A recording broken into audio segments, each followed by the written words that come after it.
Hey guys, what's going on? It's Ash here coming at you today in Raid Shadow Legends. Welcome to the video, guys. Today, one of these big videos where we're gonna power rank my top 30 most powerful champions inside the game as of Tuesday, September 14th, 2021. Can you guys believe that 2021 is almost over? Forget the summer's almost over. I feel like this year has absolutely flown by, but I am optimistic. I'm sending out some positive vibes today because I love the fall, man. It's my favorite season, so I can't wait for the little bit cooler weather. Just something about sitting outside in the nice autumn breeze. I don't know. Anyway, on to the list of champions here, guys. Again, I kind of alluded to it just a moment ago, but this list was the most difficult one I've ever come up with. I've done, 3 or 4 of these throughout the years, overall most powerful champions, including a bunch of epic champions as well in today's list, but it's becoming way more challenging because there's going to be some massive snubs on this list. I challenge you guys, go ahead and write down the 30 champions that if you were going to start an account from scratch that you would want on your account, because listen guys, there's like 70 really, maybe 100, maybe 150 really incredible champions. So it's an impossible task, but it's fun to do. So let me know about all the snubs in the comments below. I went very light on the nukers in today's video, just kind of a qualifier for you guys. So not a lot of nukers included because I figured that they just keep adding more and more really solid nukers to the game. So when I had a choice between 2 champions, and one was a nuker and one was a support champion, I generally went with the support champion. Also, as somebody who can quote unquote beat the game, right, can clear all the Doom Tower rotations, I have first-hand experience a bunch of these champions who I thought would help me a lot more than I actually use them, so I'm using some of that in terms of my ranking as well. So anyway, jump to the ranking. Is kind of gonna just keep talking about the list, or is it gonna jump into the list? Can we strike a deal whereby you are very unchatty around me? Okay, I hear you. Starting out, let's just start out with a super obvious one, and it is Duchess. So Duchess is always up there in terms of, names of champions that somebody would take if they could choose anybody in the game, right?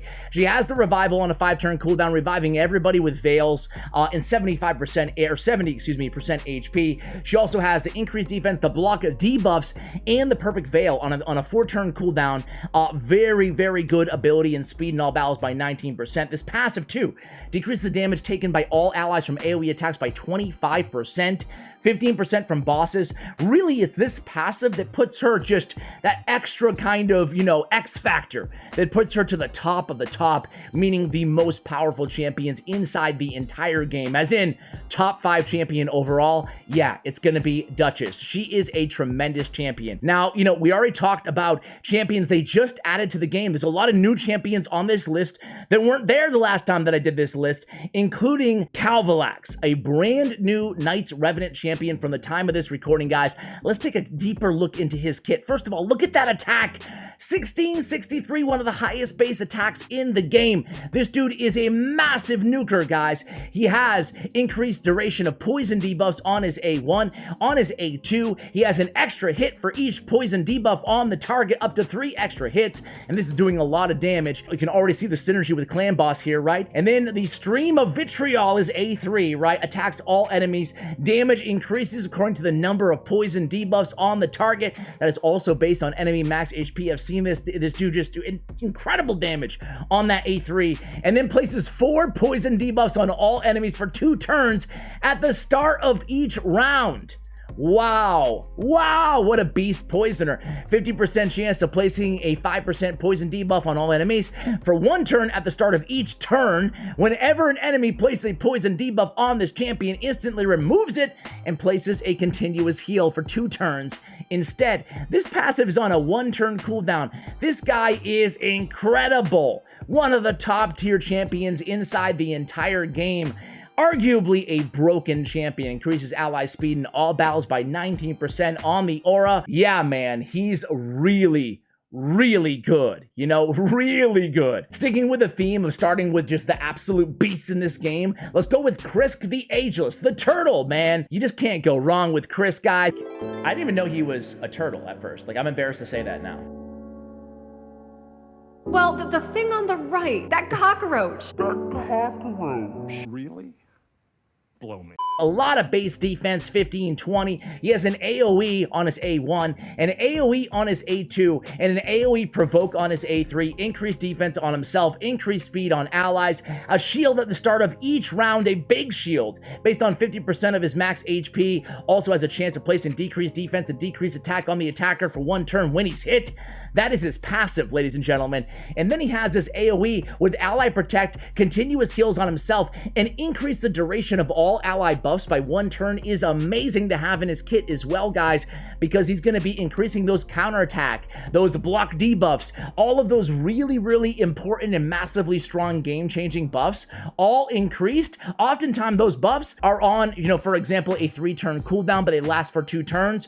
Krisk is going to come in there and extend the duration, so he's making all the best buffs in the game even better, keeping them on your team all the time. With the Ally Protect, yeah, Krisk the Ageless, he's incredible. Man, see how good all these champions are, right? I mean, it's the whole list, the whole video is going to be just me fawning over champion. Run. Lydia the Deathsiren, she has the passive that, blocks enemy revives. Very, very cool, very handy as a time saver as well. And then she has the decreased defense, the weaken, and the strengthen, and increased speed on all allies. So one of the best abilities Siren's Wail inside the game, probably arguably the best ability inside the game. There's a few others in contention there, Valkyrie, Warlord, etc. We'll talk about those. But man, this is just amazing. We got increased speed, strengthen, the big version, decreased defense, and weaken, and an attack on the same ability. You can block cool the active skills, on the A3 as well, and a chance of placing fear, 100% chance, mind you, on the A1, man. She is just next level amazing, guys. By the way, I'm not including any of the new Doom Tower champions like Dark Kael, because no one's actually played them, even though we know they're going to be absolute monsters once they're unlocked. Same thing with Ramantu, the end game, the reward champion for missions. Not going to be on this list, although they would be probably, but I just want to wait till actually people play those champions before I go ahead and include them. Next up is going to be, I'm just going all over the place here. I just jotted down my top 30, All right, it's going to be none other than Prince Kaimar. Prince Kaimar as a great aura lead for the arena. He's one of the best champions for the arena because you can come in with the A2, remove all their buffs, put them to sleep, then your nukers go, they kill them all one by one, nice and easy. And also he's used everywhere in the game, not just for his AoE poison on the A1, but for the Seal of Magic ability. Man, this is a game changer, right? It helps us improve our run speeds because it's constantly resetting the cooldown of all ally skills and boosting their turn meter by 20%. Now, that's on a 6-turn cooldown. Prince Kaimar is one of the best champions inside the game because you can really use this dude almost everywhere, especially arena, one of the best, and in dungeons, and in Doom Tower waves, and any speedrun. Great synergy between him and a champion like Seer, for example. All right, keeping it going here with the beasts. Well, Siphi has to be on the list. Siphi's just an amazing champion. She's one of the fastest champions in the game. She's top 3 speed at 114 speed, so you got that going for you out the gate. Great base stats. We have a guaranteed sleep on the A1. On the A2, block debuffs, 2 turns, increased defense, increased speed on a 4-turn cooldown. Revival with a full turn meter on a 4-turn cooldown. One of the better revivals in the game as well in Siphi the Lost Bride. I built her with very high resistance. She's just such a great carry inside the game, especially because of this A2. Even after the nerf, it used to be on a 3-turn, now it's on a 4-turn cooldown when booked, but it's still an insane ability, and she's still an absolutely insane champion, one of the most sought after champions inside the entire game. Next up is going to be, let's go ahead and take a look at him. We just mentioned him, but Warlord, man. Warlord is really good. There we go. That's my analysis. Nah, seriously, Warlord, one of the best champions in the game. He's back in the meta in the arena, and rightfully so, with this Orcish ritual, which you can now, thanks to the AI customizer, that's made champions like Warlord, really vault up the top of tier lists, right? Because now he can open up with his AoE instead of his A2 Protection of Gods, which is a great ability in its own right. It's a block debuffs with a shield and a heal, but on the A2, that's what it's all about. An AoE attack with turn meter manipulation and putting all of each target's skills on cooldown.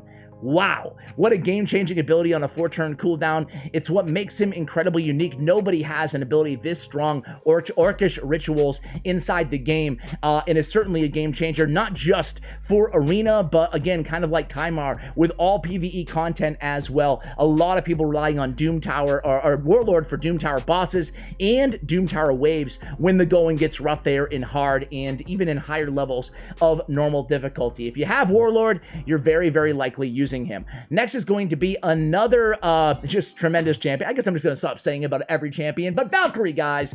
Valkyrie has, well, this ability. I mean, not only does she have this ability, which we'll talk about in a second, but jealousy, right? Champion's turn meter increased by 10% each time an enemy champion places a buff. Enemy champions will have their turn meters decreased by 10% for each buff they receive. I mean, people know Valkyrie's really good, but I think that, you know, quite a few people just kind of downplay how incredible this jealousy passive is, right? I mean, it's great turn meter control on all enemies. Enemy champions will have their turn meters decreased by 10% for each buff they receive. That's incredible for all PvE content. And then again, just having her turn meter increase by 10% as well is fantastic. We're talking clan boss, obviously with Valkyrie, such a great clan boss champion, a great arena champion, a great champion against a ton of bosses in the game, because again, she has counterattack and a shield for 3 turns, one of the best shields in the game based on her defense, and it's 3 turns on a 3-turn cooldown, right? That makes her one of 3 champions in the game with Lord Lodric and with Metal Shaper, rare and epic and legendary, who have a shield that lasts the same duration as the cooldown. So Valkyrie is an incredible champion. Champion number 9, guys, is going to be a new guy. It's Ninja, man. How could I not include Ninja on the list? He has the guaranteed freeze on the A3. He has the cool passive that makes him do more damage throughout the duration of the battle. But really, it's his Hailburn ability, man. It makes him an absolute boss murderer, guys. 3 times at random, 100% chance to place an HP burn debuff for 3 turns on a 3-turn cooldown. Plays a perfect veil on himself. It's going to mitigate 15% AoE damage from AoE attacks as well, and make him non-targetable by the enemies, unless it's an AoE attack. And then against bosses, it's going to instantly activate any HP burn debuffs, including HP burn debuffs placed by this skill. That's insane. Hailburn is just an absolute insane ability. If you have Ninja, which most of you do if you're watching this video, you know this Hailburn, how much damage it does to every single boss in the game. It is obscene, absurd, and really amazing. Let it go. He also has decreased defense on his A1. Ninja is an amazing champion. Don't let anybody out there tell you otherwise. Demon Spawn is going to be Drexthar Bloodtwin, champion number 10 on today's list, guys. Drexthar, what can I say, man? It's like every Doom Tower boss comes out, and we think, okay, finally a Doom Tower boss that we don't need Drexthar. No, no, no. Drexthar is still the best option. Bommel, for example, what's up with the words to this? You know, the consonants here, Ash, today. Dommel the Dreadhorn, Bommel the Dreadhorn, and Drexthar Bloodtwin. Jeez, Ash. Drexthar is great even against Bommel, right? So that's I mean, even the Bommel, a champion or a boss built for bomb champions, Drexthar, still an HP burner off of his passive, is still the best damage dealer out there in the game against him, right? I mean, this passive just is, it gets the job done, man. Drexthar's used and is really incredible against pretty much every boss in the game. Enough said, enough stammering over Drexthar Bloodtwin, Ash. Let's move it on here to Scyl the Drakes. Of course, she's going to be included in the video, guys. Expecting. She's a free champion. She's the only totally free champion on this list that makes the list, and rightfully so, man. This passive is a great heal, also putting increased speed on 2 random allies every turn. Thank you very much. She's got the revival with ally protect and 50% HP on a 4-turn cooldown. She's got the stun. Her damage is based on defense. She's easy to keep alive. I love her in a regen set or a stun set, depending if you're going for a stun lock strategy or just keeping her alive all the time, right? Alongside a champion like Drexthar, they can duo a lot of Doom Tower bosses. She's great as a Doom Tower support. She's great as support in crowd control pretty much anywhere in the game. What more do you need, really, than decreased speed on the A1, AoE stun on all the waves, and revival and heals all in one champion? Welcome, enter stage left, Scyl of the Drakes. Do you ever look at someone and wonder what is going on inside their head? Next one is going to be a champion that I was just so surprised. I mean, I can't say I was surprised. That's dumb to say. A champion that I knew was going to be good, but he is really good. Nekhret the Great. Anybody have Nekhret? Anybody lucky enough to have Nekhret the Great out there, guys? This dude's really, really good because essentially, it comes down to this. This Unsleeping Aegis is a first passive out of 2. Whenever, actually, I take that back. His Arise My Minions is his second passive out of 2. Places a block debuffs, a strengthen for 3 turns on the allies with the lowest HP at the start of each round. Also places an ally protect on them for 6 turns, which cannot be removed. So you can put him, the nice thing about him is in the arena, for example, you can put him on the same team as, say, a Trunda, not have to worry about putting a Skytouch Shaman or a Cardial or a Battle Sage to cleanse your team against Tormins, or put an immunity set on your champions. He comes in there with the block debuffs at the start of the round, so it doesn't matter how fast anybody is. So if you're going against a Hegemon, you're going against a Tormin, as long as Nekhret the Great is on your team, and I put him in a shield set for the arena to add that extra durability as well, so he's placing a shield, block debuffs, strengthen, ally protect, cannot be removed. You're immune to Hegemon anyway, right? You're immune to Tormin anyway, and that's, for me, is a great, it's just one champion covering a lot of different, areas of weakness on my teams. Now, not just that, but I use him against Doom Tower bosses, against any boss that I need ally attack, right? You're starting out with, he has an interesting ally attack with everybody under his ally protect.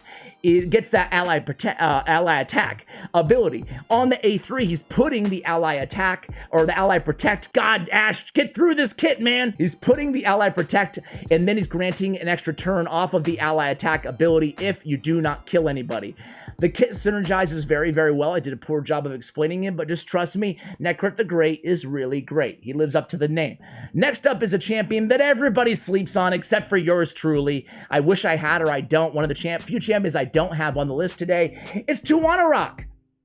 Tuhanarak is very good, guys. She has decreased speed on her A1, continuous heal as well on herself and an ally with lowest HP, so she's healing off the A1 to start with. She has a block debuffs for 2 turns and a debuff spread on the A2. On the A3, you got increased speed, increased defense on a 3-turn cooldown, and on the passive, it's like Doompriest, but better, or without the heal, but she has the heal on the A1, right? Removes 2 random debuffs instead on allies under continuous heal buffs. So every single turn, she's removing at least 1 debuff from all allies, or 2 if they're under those continuous heals. So she's great when, synergized with a champion like Battle Khazar, a champion like Urogrim as well, or just any other continuous heal champion who's putting a lot of continuous heals, Reliquary Tender as well. But she's even great without a continuous heal on the same team because of that Doompriest-like passive. Very, very good champion, very fast with a ton of HP as well, and enough defense to stay alive in any battle. Tuhanarak is a great cleanser for your team. A great, Doompriest on crack, on steroids, on crack. Don't do crack, kids. Next up is going to be an old school champion. Talked about a lot of new champions on the list. Let's give it to Arbiter, man. Arbiter still is the best you can get in terms of a speed lead for the arena. I could not exclude her from this list. She got speed in all arena battles by 30%. The best arena, or not the best, but close to the best, with all apologies to Lord Chazar for the arena speed leads. She's got a lot of speed on her kit as well, 110. It's no wonder that everybody uses her as their arena speed lead, her or Kaimar lately inside the meta. Increased attack with a turn meter fill of 30% with a heal as well. She has the revival of all dead allies, making her useful in clan boss and pretty much anywhere in the game. She's void affinity.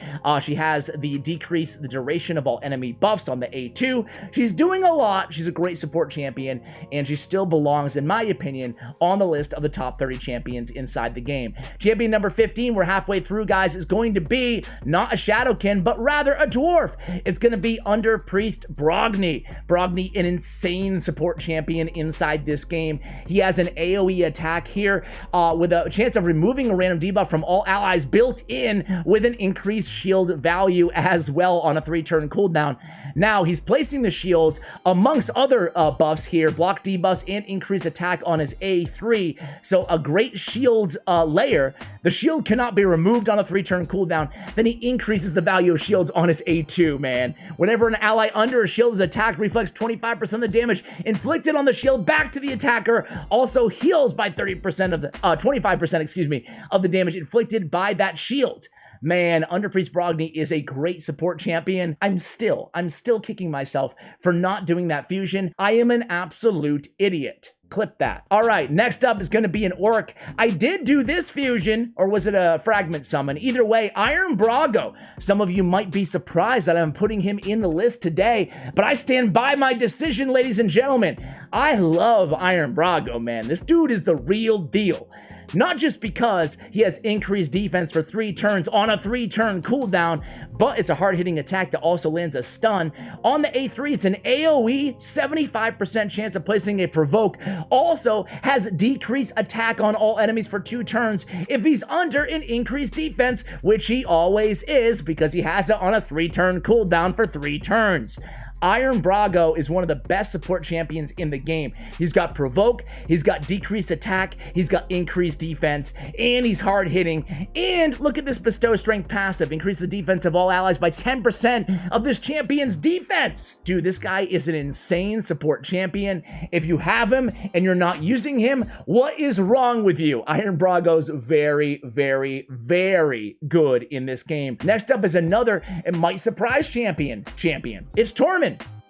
I don't know how you guys feel about Tormin.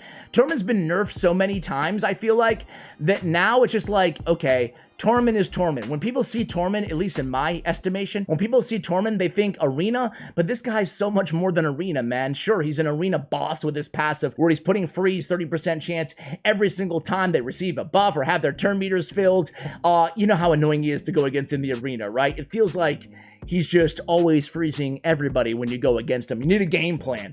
But not only that, but he can do some serious damage as well, right? He can be kind of a quasi-support nuker, a second option as a damage dealer for your team, or he can help you out pretty much in any progression content in the game. He has an AoE, a decently hard-hitting AoE based on defense on his A1 as well, with freeze on that as well, 25% chance. Instantly activates it whenever an enemy under both freeze and HP burn takes a turn from HP burn. So you put a burner on the same team. There's some nice synergy there as well. He has remove all buffs and attacks a target enemy, and he has another AoE on his A3 with a block debuffs and 100% heal reduction on enemies under freeze. Has provoke on that ability as well at 80% chance on enemies not under freeze. He's just doing so much, and he's just a truly amazing champion. Has defense in all battles, a great aura as well. I've really come to respect Tormin as an all-around game changer inside this game. I'm sure a lot of you guys will agree. If you don't, let me know in the comments below. Let's debate it in the comments below, guys. Riho Bone Spear, man.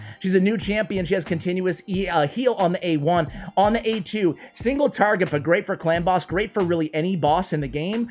She's putting all these debuffs on one target.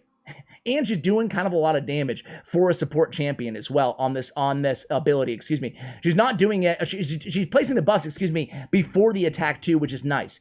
On the A3, she's doing a full cleanse and then block debuffs for 2 turns, and then a heal, a great heal at that, all on a 3-turn cooldown.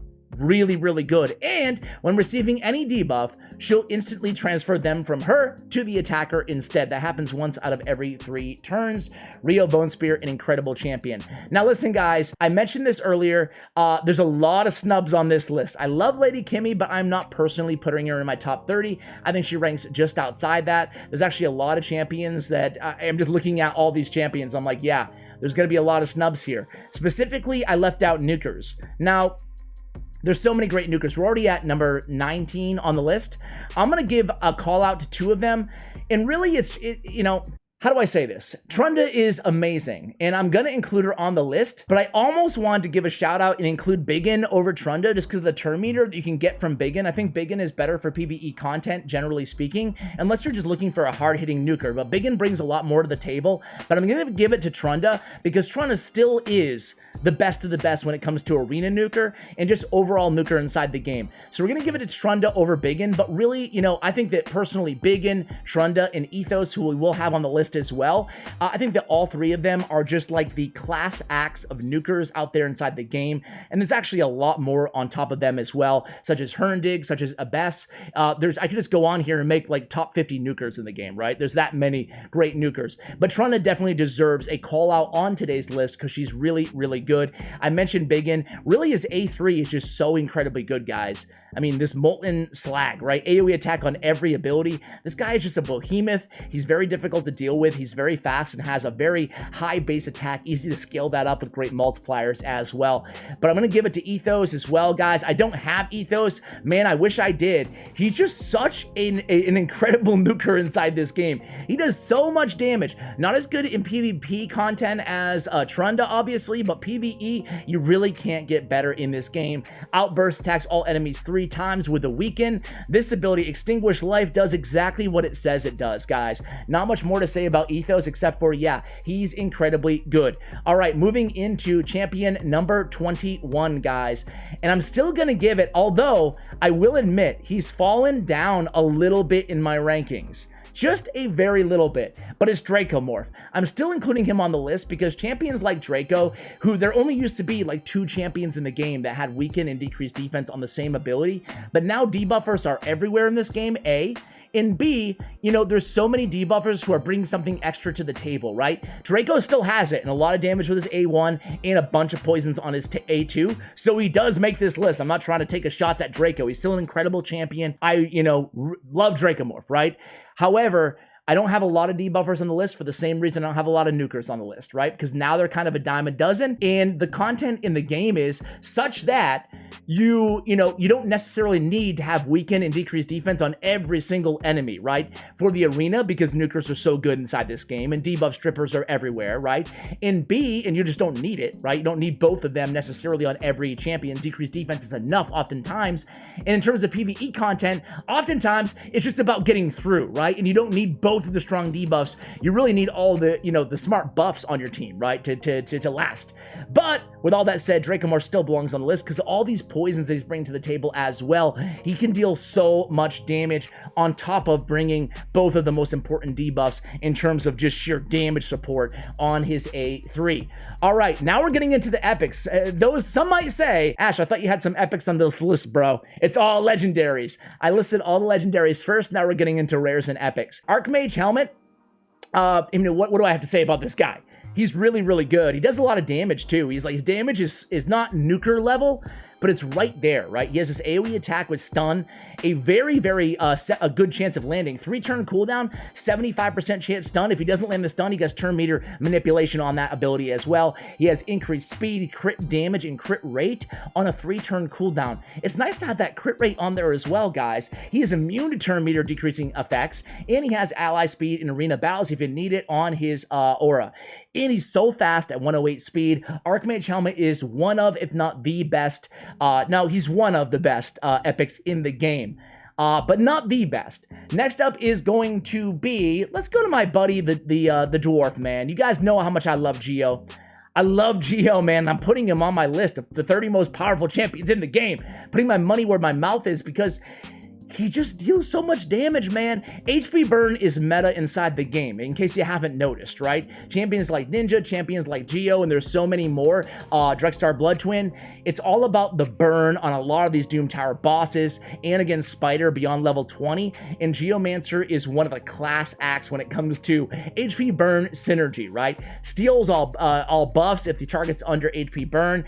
He can reduce the cooldown of his Quicksand Grasp, which is so good. 3-turn cooldown, fully depletes target's turn meter, fills his champion's turn meter by the amount of the target loses, and then places 100% chance HP burn and a big version of weaken for 3 turns on a 3-turn cooldown, and you're placing even more of them because this is decreasing the cooldown as well on the A2. Not only that, but Stone Guard, right? Stone Guard is what makes him truly special. Takes him to the next level. Decreases the damage all allies receive by 15% and deflects that damage onto each enemy under HP burn debuff placed by this champion. And he's placing them all the time as well on, again, that A3, right? Whenever this champion's attack, deflects 30% of that damage instead. That really adds up to the tune of Geomancer just dealing an insane amount of overall damage inside this game. Champion number 24 is going going to be the best nuker, the best PvE nuker in the game still. It's not even close. It's Seer.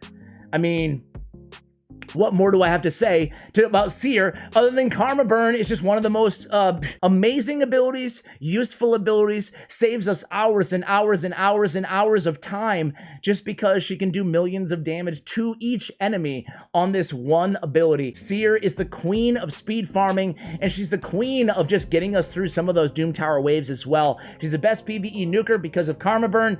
What more do I have to say about Seer? Moving right along back to the Bannerlords, I'm including Stag Knight as my one champion who's a debuffer on this list, who's epic. I still think Stag Knight is the torchbearer for decreased defense and decreased attack champions inside the game. I'm including him over Duchess, over champions like Tyrell, not because they're not amazing, they really, really are amazing, but he has a very simple kit with decreased speed on his A1, which is such an important debuff to have, and then he has an AoE attack. Once you get the Sniper Mastery, he has a 95% chance, or excuse me, 100% chance with Sniper of placing decreased defense and decreased attack for 2 turns on a 3-turn cooldown, right? It's not on only critical hits like it is on Duck the Pierced. Again, all apologies, Duck is an amazing champion. However, he also has a lot of HP and a lot of speed, which is so helpful because you want your debuffers to go first anyway. So it's nice and easy with that really solid 107 base speed on Stag Knight. He also has that passive that gives increased accuracy every time you have a debuff resisted from an enemy, which is really nice to have. It's not a game changer, but 3 of the most important debuffs in the game: decreased speed, decreased attack, decreased defense on an AoE, the latter 2, make Stag Knight just an incredible champion. I can't get away from Stag Knight, man. And he's not the only one, I lied. There's one other debuffer on the list, but he's just so insanely good, Stag Knight. All right, champion number 26 is going to be, here she is, Ursala the Mourner. So, Ryan the Conjurer, there's so many good revivers out there, right? But really, Ursala takes it next level, especially when we come to the best epic revivers in the game. For me, it was a toss-up between Ursala or Godseeker and Neri. I went with Ursala, but it's really close between the two. Those are the 2 best revivers in the epic category, and truly 2 of the best revivers inside the entire game. Now, notice I snubbed 2 big champions here that I guess I'll mention right now. I snubbed Raglan. I think that Raglan's has, Miracle's one of the best revives in the game. I touched on this in the top of the video, right? I have, Raglan. I'm lucky enough to own her on my free-to-play and my main account, and she's tremendous. I love her. She's amazing. However, I will say that I don't use her in any Doom Tower battles, waves or against any bosses. Because if I need a cleanser, I want one on a 3-turn cooldown like Battle Khazar, like Reliquary Tender, like there's a lot of Urogrim, for example, right? So, snub to Raglan. I love Raglan, but a snub, okay? Ursala the Mourner, I really love this kit because revives all dead allies, increase defense and strengthen on all allies for 3 turns with a turn meter fill by 50%. Requiem is insane, guys. She's also bringing decreased attack and increased attack on all enemies and all allies on a 3-turn cooldown. A1 has a 55% chance of decreasing target's turn meter by 10% as well. So some turn meter control on the A1, man. Ursala is so incredibly good. Also, speaking of snubs, not including Skull Crusher, not including Martyr, the other 2 counterattack champions alongside Valkyrie on the list. I feel like they both fall right short of the top 30, although Martyr is really, you can make a case that she belongs on the list. Let me know who you'd remove for her though, guys. All right, next up is going to be, now this guy along with Archmage Hellmut, I think you can make a really tight argument that he's the best epic in the game. Urogrim, really Stag Knight, Archmage Hellmut, for me, there's not many, not much competition there. Maybe Seer too. But Urogrim is 3 poisons on the A1 with Giant Slayer Mastery, dealing a ton of damage. He has removed debuffs from an ally, big heal on them as well. But really, Bizarre Vapors is so incredibly good, man. 3 poisons, all enemies, 2 turns. 3 poisons on a 3-turn cooldown, that's insane amount of overall damage, plus 2 continuous heal buffs on all allies for 2 turns. I've said it like 5 or 6 times here on the channel, but he's like Steel Skull mixed with Battle Khazar. He doesn't have exactly the same kit of either of those champions, but he does it really, really well. I am such a massive fan of Urogrim. All right, next up is going to be a Demon Spawn champion, guys. That's right. Alure, man, I have to include Alure because she still has one of the most effective A1s in the game, most useful champion in the game. Not just Fire Knight, but a variety of Doom Tower bosses as well. She has decreases target's turn meter by 25% on each critical hit on a 3-time hitter on her A1. That's one of the best turn meter abilities inside the game, and it's not coming from one hit, so you have 3 separate chances of 25% from one champion on her A1. Alure is so good at what she does, guys. She's just one of the best of the best, in my opinion, right? At least. All right, next up is going to be, well, we talked about Tuhanarak, but we still have to give it to Doompriest.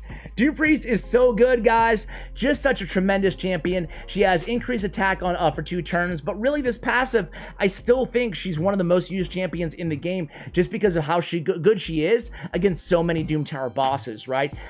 Heals all allies by 7.5% of their HP and removes a random debuff from them at the start of this champion's turn. I run here either really fast or I run her in Relentless gear. So you're getting 2 turns, 2 debuffs removed, 2 heals. She's just one of the best support champions inside the entire game, really bar none.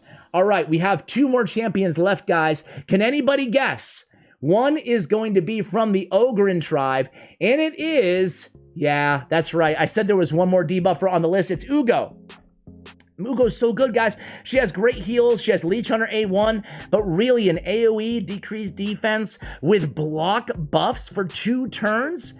Block buffs is an insanely rare debuff to have. There's not a lot of champions. Unlike decreased defense, not a lot of champions out there have block buffs, let alone for 2 turns on a 3-turn cooldown. So just that alone makes her good, but also a dependable AoE decreased defense, block buffs, great heals, removing a random buff from all allies as well. She's bringing a lot to the table, one of the best supports inside the game, and I'm saving the last spot for my girl,